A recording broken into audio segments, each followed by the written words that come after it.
I don't know. Someone explain it to me in the comments. I'm sure someone will because there's a huge controversy about all of this, but I don't know.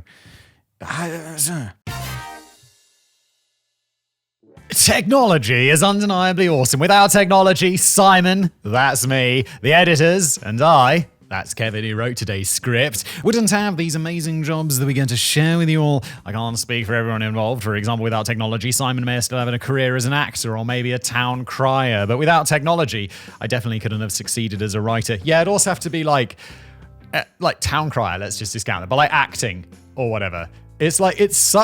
Without technology, it's such small scale. You've got to like be on a stage or like presenting to people in like real life.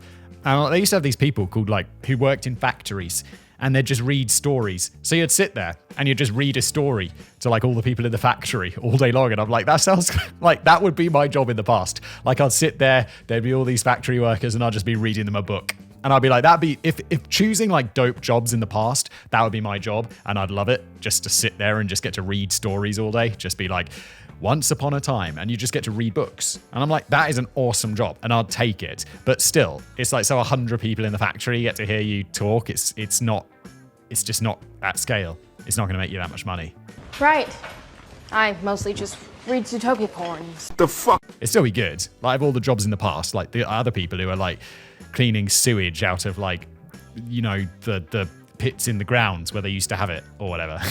Like that. I want to be the dude reading the books in the factory. What shall we read today? How about Peppa Pig? Pedro is late. Have you ever found yourself asking, how do I make what I do on the internet secure? How do I keep safe online? Well, don't worry, because today's sponsor, Surfshark VPN, is all about that. They're going to sort you right out.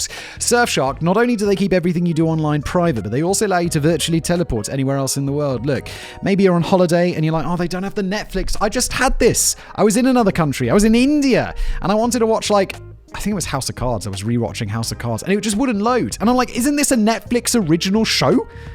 So, sorry, this is an entirely separate rant. This is a rant against Netflix, not against Surfshark. Surfshark fixed the problem, because I was like, I just want to watch House of Cards again. And I even had the episodes downloaded onto my Netflix thing, and it's like, it's not available in your region. And I'm like, Netflix, you produced this show. How do you run into this problem? And so I just was like, okay, fire up Surfshark, connect to back home, boom, totally works fine. No worries. No loading, it's just super fast. You don't have to worry about anything. That's what Surfshark is about. And did I say it's super easy to use? You just open up the app, you close Netflix, so you swipe up Netflix, you open up Surfshark, you click connect, and then you reload Netflix. Done! House of Cards, let's go! Speaking of deals, let me share a secret to getting the best deals with you. You can use Surfshark to change your virtual location. So maybe you're like, oh, this price is super inflated based on where I am. Just jump over somewhere else, try again. Or like airlines and hotels. The prices just seem to magically go up when you go back. So just open up an incognito browser, fire up Surfshark, and you'll find you get that nice original price, because they don't know that you really, really want it, so they don't jack up the price. Look, that's Surfshark. It keeps you private. It lets you do all that other stuff. Plus, they have loads of extras. You can use it on unlimited devices. It's all very, very good. So all you need to do is go to surfshark.deals/Blaze, use the promo code Blaze, and you'll get up to 6 additional months for free, which is nice. That's Surfshark. Thank you to them for sponsoring, and now back to the video. Without technology, I definitely couldn't have succeeded as a writer. Come on, Kevin, that's one thing they do have at scale, thanks to that old Gutenberg thing. Writing's been at scale for ages. It's about 50-50 whether or not I can read my own handwriting with a pencil or a ballpoint pen, and if I was restricted to using quill and ink, then I'm sure that number would only decrease further. All right, Kevin, I get it. So you're saying, like, without the technology including the printing press, well, why not just include the quill in there as well? Because that's technology. I mean, how far down this rabbit hole do you want to go? Any manuscript I wrote by hand would be as indecipherable as the Voynich manuscript, even to myself, so it'd be back to butchering animals for me. The Voynich bloody manuscript is like another one of my roams. It's like, everyone loves watching a video about it, but I've made so many videos about it that it makes me want to cut my face off and wear it as a mask, which it doesn't make sense because my face is already attached to my face. But I don't know how else to describe how if I make another video about the Voynich manuscript, that's it. That's it. It's over for me. Thankfully, that's not the reality we live in. Our world is full of amazing technology that improves our lives and makes the world a better place. But most people don't really understand much of the technology that exists. People have a lot of unrealistic expectations of what technology is or can do. So let's bring some of your optimistic ideations of technology back down to their cold, bitter reality. Kevin, if you include ChatGPT on this, I'm going to be so sad. No, it's not right. Because ChatGPT is one of those technologies you're like, holy it's even better than I expected. How? And it's mostly because companies like Amazon and Apple have set us up with like Siri. And it's just so bad. Unless you're like, turn on the lights. It's just awful. It's just bad. You'd be like, tell me about this. And I'll be like, here's some results I found on the web. And ChatGPT will just be like, bro, I got you. I got you, bro. Here's the answer. And yes, I might have made it up, but aren't you satisfied? And my answer is always yes, I'm satisfied, ChatGPT. If it's a lie, that's okay, because it's a gentle lie that just makes me so happy. I demand satisfaction. Or maybe just clear up a few popular misconceptions. Microwave ovens. Oh God, wait, do I not like microwave ovens? They use microwaves, which is like part of a particularly energetic part of the electromagnetic spectrum, to heat up water molecules inside food, right? To make them vibrate faster. And then that heats the whole item of food, right? That's microwave ovens.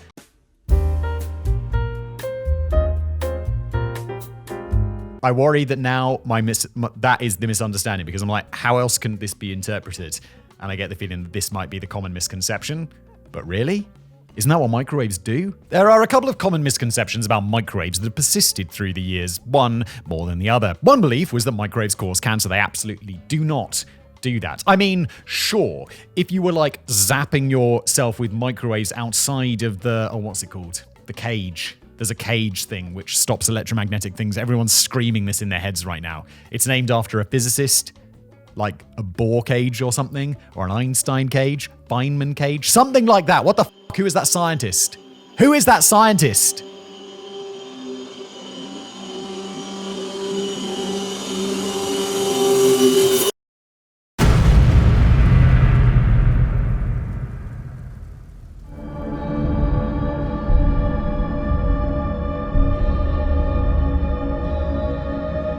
Oh, no, not the beast!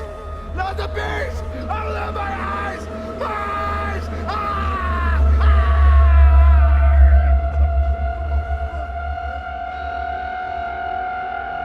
What the f***? Who is that scientist? Who is that scientist? Faraday cage!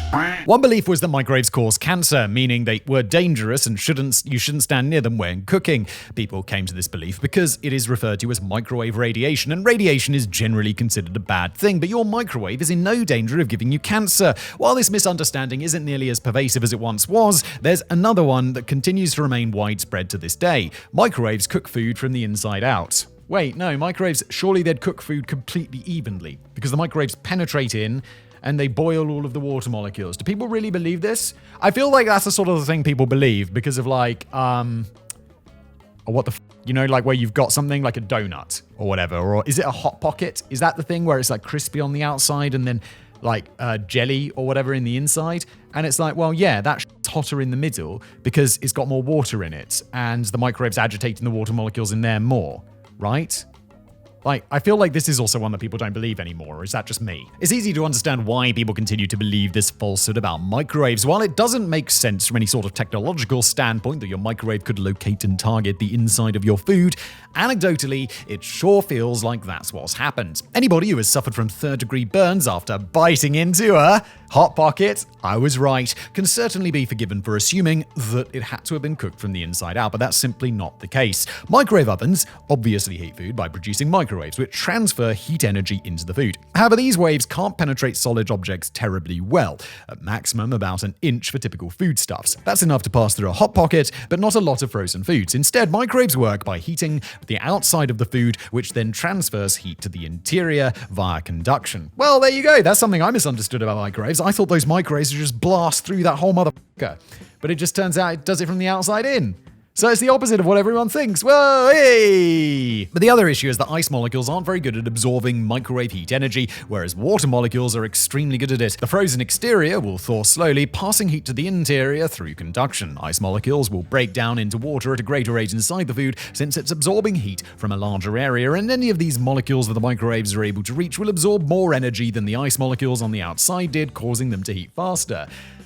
I didn't know that, and this is cool to know now. This gate can give the illusion that it's cooking from the inside out, but it's definitely not. However, what it does highlight is that microwaves cook food extremely unevenly. Not only do the mechanics of heating something with microwaves result in uneven cooking, but the physical shape of a microwave does as well. If you've ever seen a professional recording studio, it's shaped awkwardly and has all sorts of stuff on the walls.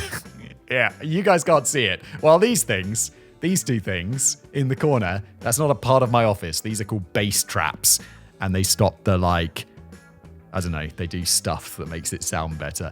And then there's all sorts of other, egg cartony shit that you guys can't see, and more bass traps everywhere, and then all sorts of furniture around the place. You guys can't see any of that because this is the bit you get to see. The rest of the office is just totally messy and horrible looking. It's not a green screen either. Should be. Then I could have that bit messy as well. Well, part of it is soundproofing the room. Nah, that's not it. Not. I mean, in a professional one, yes, but I haven't soundproofed because that's a lot more complicated than acoustically treating. You have to get big, thick things, and also the walls are really thick.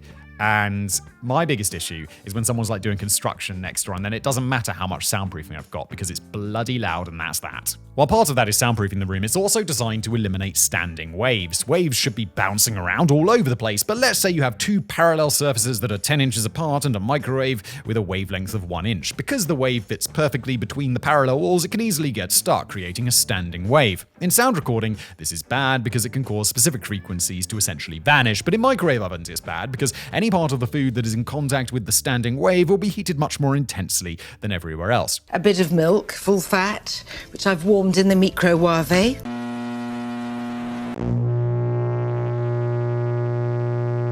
Rotating turntables were introduced to microwaves to help solve this problem, but that only goes so far. I recently got a microwave that doesn't have one of those rotating things, and I'm like, whoa, how's this shit work? Turns out that magnetron or whatever it is moves around. So it's you don't have to, your food doesn't have to spin round. It's just sitting there, and the microwave itself is spinning around. And I'm I don't know why we needed that. But it is cool. It's cool to see. Of course, this may all be far more than you care to know about microwave works. Indeed, although I am entertained, so maybe you're just happy thinking of it as a magical food box that can cook dinner in 5 minutes if you're feeling lazy. If you don't care to remember all the details, that's fine. Just don't say that they cook food from the inside out ever again. Kevin, easy, Kevin. Daddy, chill. Quantum computing.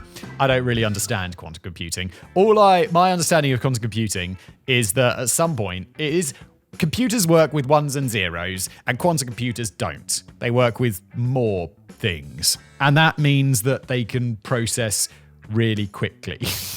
Right? And so when we figure that out, all of our previous computing power is going to be kind of pointless or something.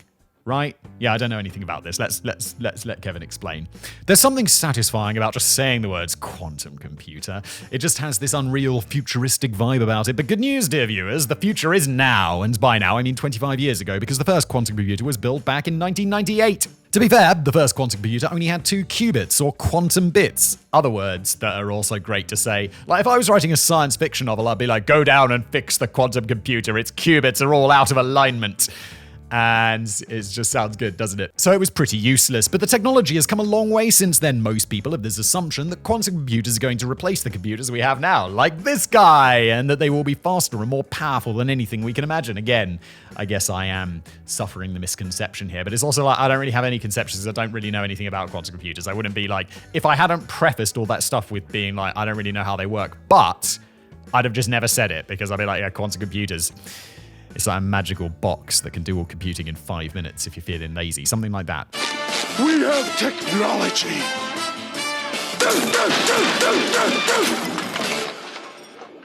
Quantum computers are never going to replace classical computers for numerous reasons, not least of which is because they need to be cooled to near absolute zero to work. But they also aren't going to replace classical computers because they're not quite as good at doing the things you actually want a computer to do. Having access to a quantum computer won't allow you to play the upcoming GTA 6 in stunning 8K resolution with zero loading time, and they probably couldn't play a game like that at all. They certainly couldn't do it better than your current computer can. Is GTA 6 this year, 2024? Or is it next year? This is my first day back at work after the new year, by the way. This is the first video I'm recording in 2024. Way! Definitely not the first one you've seen because the lead time of these is quite long. You're probably watching this in March. Maybe. Maybe not. Maybe So what exactly is the deal with quantum computers then, and why do we care if they aren't any better than regular computers? The key is the difference between bits and qubits. A traditional bit is either a 1 or a 0, represented by the presence or absence of an electrical charge. A qubit, on the other hand, can be both a 1 and a 0 at the same time, thanks to the powers of quantum superposition. Sick! I have no idea what that means. There are various things utilized as qubits, but it could be something like the outermost electron of an atom, where the electron having its spin is 0 and down, where the electron having up spin is 0 and down spin is 1. Kevin, you lost me already. You like electrons? Up spin? Okay. So far I've got quantum computers are complicated. If that sounds confusing, it does. Don't worry about it. The point is that qubits are different and harder than classical bits. But superposition allows a qubit to be in both states at the same time, only collapsing to a single state once it's observed. There is a probability that it will collapse into either specific state, and quantum computers measure these probabilities. Why is that theoretically better, you ask? Well, let's look at the 2 bits. With 2 classical bits, you read the 2 bits and you know the value. But with qubits, where they can both simultaneously be 0 and 1, there are 4 possible outcomes once the system collapses. There are? Okay. I'm not sure. I'm afraid we need to use math. This means there are 4 probabilities that you need to read to know the value of the 2 qubits. This increases exponentially, and if you know anything about exponential growth, you know that it gets out of hand really fast. And I know that Simon does know about exponential growth, so you've either just heard or are about to hear about randomly shuffling a deck of playing cards. Shuffling a deck of 52 playing cards. Yeah, dude. The reason I repeat that story all the time is because mind-blowing. It's like if everyone ever was just constantly shuffling cards and was doing that for like the history of the universe existing, like every person in the world just constantly shuffling cards, like times 1,000,000 or whatever, it would still never be shuffled again. It would never be the same order, which is just like, does no one else find that incredible? Kevin's like saying like, oh, Simon's telling this same boring story again. It's like, Simon, we know. And I'm like, yeah, but still. The most powerful quantum computer in the world has 1,000 qubits, which is the processing power of 2 to the power of 1,000 classical bits. That number is a metric ton. It comes out to be 200 digits long, which as far as I can tell is a number so big we don't even have a word for it. It would be a Google bits. And a Google's already really big, right? And you're multiplying a Google by a Google. It's really hard to say because you always want to say Google, but it's Google. I think Google's named because they spelled Google wrong or something, right? Or if using Google is too abstract for you, it's a billion trillion trillion trillion trillion trillion trillion trillion trillion trillion trillion trillion trillion trillion trillion bits. Boom. I'm sure that's much easier for you to conceptualize than a Google. Okay, so that has to be incredible, right? Why hasn't this godlike supercomputer either solved all of mankind's problems or enslaved us yet? Well, it turns out that while it's an impressive amount of processing power, it's only good for very specific tasks. In most cases, especially for anything you're ever likely to want to do with a computer, the quantum computer would actually be slower. Your GTA 5 load time would be even longer. It would be.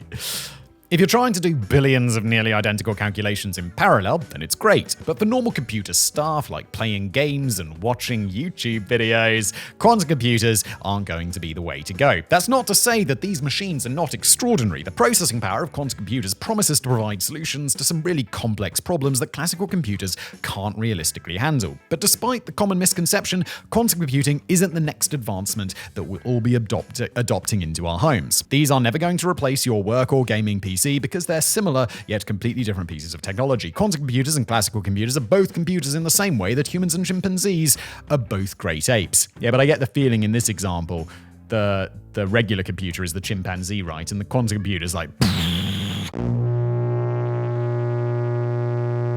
And if that analogy didn't help, then I'm all out of ideas on how to explain this, so let's just move on to the next one. Simon's alleged Lord and Saviour. All right, Simon, I'm here to ruin your day by shattering all your hopes and dreams regarding ChatGPT. No, Kevin! No, not ChatGPT!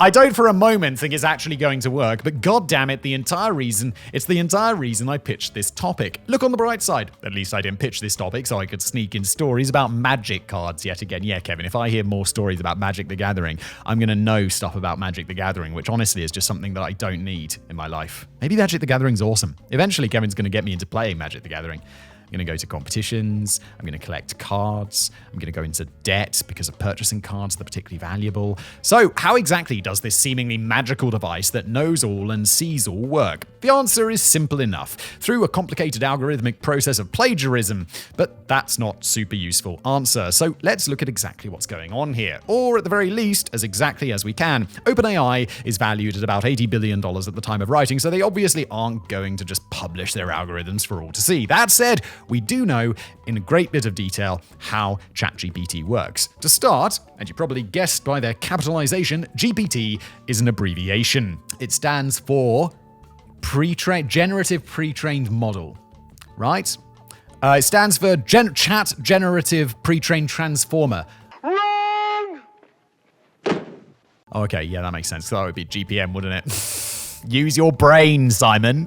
You could have asked ChatGPT about this. It would tell you. It would get it right.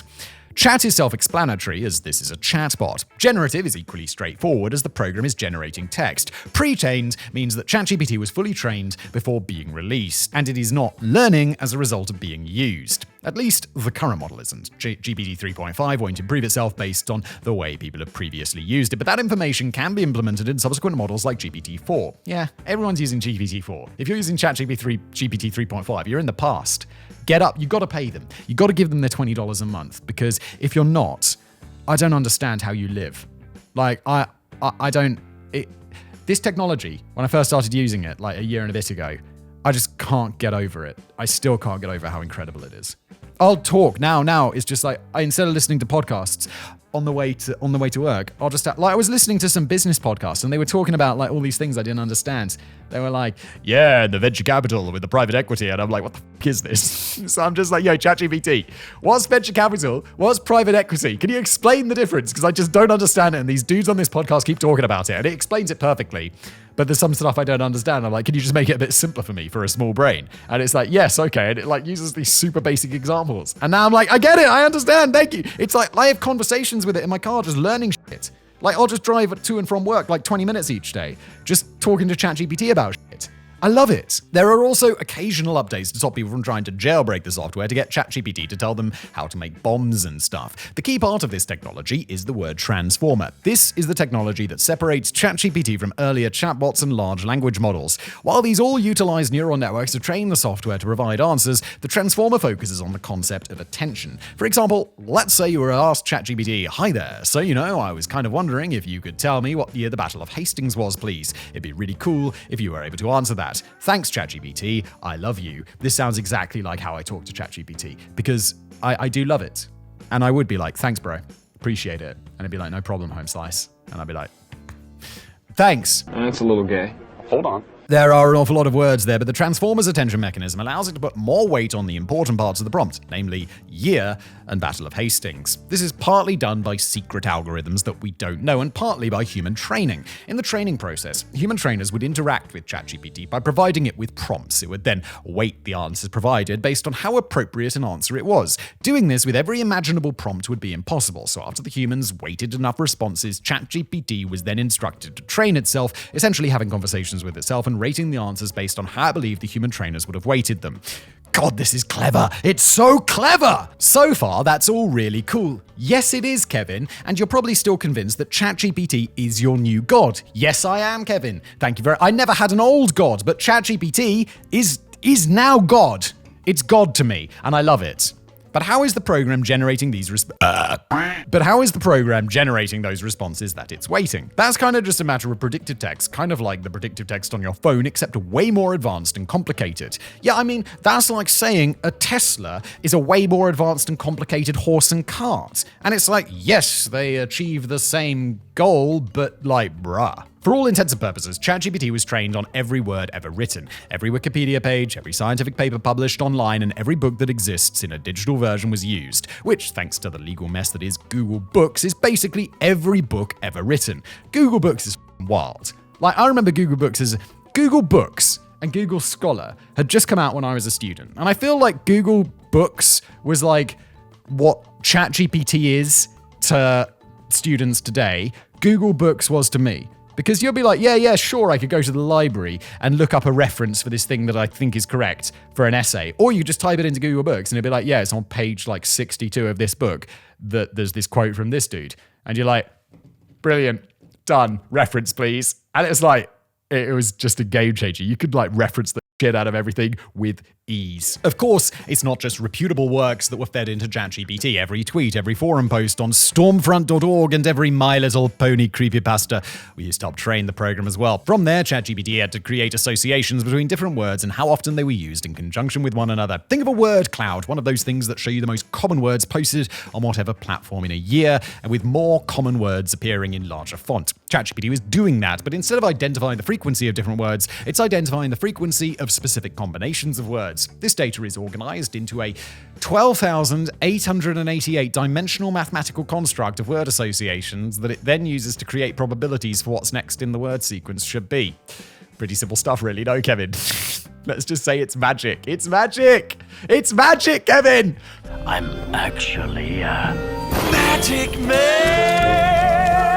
Oh, Whoa! He's magic. I didn't expect this. Okay, so what does all of this technobabble actually mean? The short version of what ChatGPT does is look at whatever input you gave it, be it a question or an incomplete sentence that you'd like it to finish for you, and it performs over 1 billion calculations to determine what the most likely next word should be based on everything that humans have already written. It then randomly selects one of the top few results so that its outputs won't always be identical, and it can give the illusion of creativity. But this is another thing where I'm like, isn't a lot of creativity...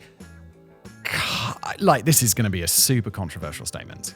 Maybe it's not super controversial. Maybe I just think it is. Because everyone seems to complain about this. And people will be like, oh, it's not creative. It's just stealing other people's creative works. Blah, blah, blah, blah, blah. And I'm like, what is creativity? Isn't creativity, like, I would say, in some ways, this channel is quite creative. It's a script that I sort of... in a weird way, I used to hold the paper and I was like, I don't know anyone who was really doing that. It was just a unique or not a brand new idea, but I didn't know anyone else who was reading a script and then reacting off it directly like this. But also, what is creativity? Because I'd say, okay, that seems to be quite a creative step. But also, it's not, because reaction videos have existed forever, and it's basically just a weird twist on a reaction video. And I feel that ChatGPT takes all these creative ideas that exist already, and then it just does, it mashes them together, and it comes up with weird twists. And I'm like, isn't that what human creativity is as well? And I'm sure there's a really strong argument against that, but I don't know what it is. And... That's all I got. Let's carry on. Excuse me, what are you doing? The word it added then gets added to the input, and it performs the same billion calculations again to come up with the next word, and so on. This massive amount of calculations is why responses print somewhat slowly and with a lot of stuttering mid-sentence. For anyone still confused, the even shorter version is that ChatGPT just steals stuff off the internet and spits out the words, what it has been trained to believe form an appropriate response to your prompt. No matter how complicated the process may be, all ChatGPT does is look at the text you provided, compare it to everything else humans have ever written, and then randomly selects one of the most common words that humans would place next in the sequence. Again, what? Let's, I feel like I'm getting into a once-removed argument with Kevin here, but when you write a script, Kevin, aren't you going around, you're not making this up, you're doing your research, so you're looking at stuff that other people have written. Or you're looking at stuff that's been in the news, or papers about OpenAI and stuff like that, and you're synthesizing it, and then you're basically not rewriting it, but you're gathering all of this information and you're bringing it into a piece for me that is your own creative work, based on all this other stuff that exists, right? Isn't ChatGPT just kind of doing something similar? And it's not nearly as good as you, because I don't think it's there with that yet. But it's just, isn't it just I'm yet to see what the argument against that is, because you're just describing how it's done. And I feel like, yes, I agree, that's how it's done. And I feel like we're just reaching different conclusions. Let's move on. You shut up! I'm so f***ing scared right now, you shut up! It's easy to do a debate with Kevin when you could just be like, and that's my point. Moving on. In real life, Kevin would probably come up with some amazing counter arguments. I'll just be like, that's why you're the big brain, Kevin. That's why I just make stupid internet videos. Let's carry on. The reason ChatGPT seems amazing is because it is. No, it's because humans are amazing and it's just copying our homework. This is why people believe that ChatGPT can do all sorts of things like write code for them. To an extent, it can, but only because websites like GitHub and Stack Overflow have provided it with mountains of coding requests following the relevant lines of code that ChatGPT can copy for you. Again, when someone is programming and they need I don't understand how programming works, so please take this with a massive grain of salt, and remember, I don't really know what I'm talking about. But if I'm programming something, right? I'm programming YouTube, and it's cool, I need a subscribe button. And then I go onto a code repository or whatever, and it's someone has listed, this is how you program a subscribe button, here's how you do it. And you're like, okay, cool, that's how you do it, and I want it in red, blah, blah, blah, blah, blah. And it's aren't I just doing exactly what ChatGPT is doing? I don't know. Someone explain it to me in the comments. I'm sure someone will, because there's a huge controversy about all of this, but I don't know. It has no idea how programming actually works, and if you request something both complicated and novel enough, whatever it provides you is likely to be nonsense. Because it's not writing code, it's looking at other people's code and copying the parts that it thinks you want based on answers that other people gave to similar or at least similar-ish questions. So that was a fucking lie. So-called hallucinations can occur this way as well. If you happen to be a shitty lawyer who wanted ChatGPT to write a brief for you, it absolutely could. There are plenty of legal briefs online for it to plagiarize, and it could easily chain together a bunch of words that look like they belong in a brief. Of course, legal briefs also include citations of other trials as precedents that ChatGPT would recognize through the power of pattern recognition that there should be case law cited in the brief that it was writing as well. What cases, you might ask? Well, it has no idea. ChatGPT doesn't actually know anything, so it's going to randomly select names that lawyers might have used in other briefs, and since it selects each word both individually and somewhat randomly, it might cite such cases as Roe and Board of Education or Bush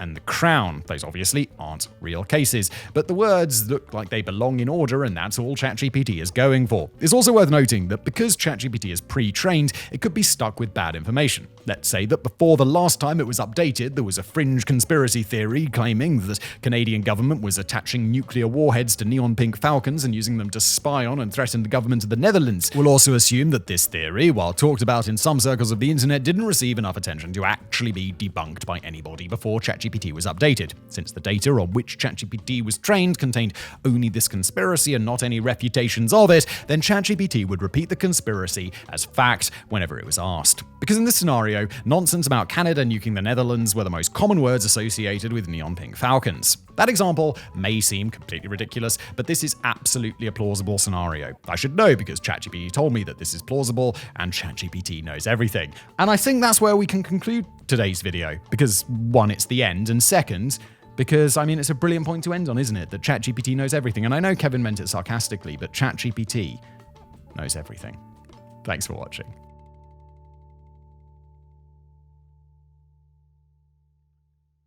Out of my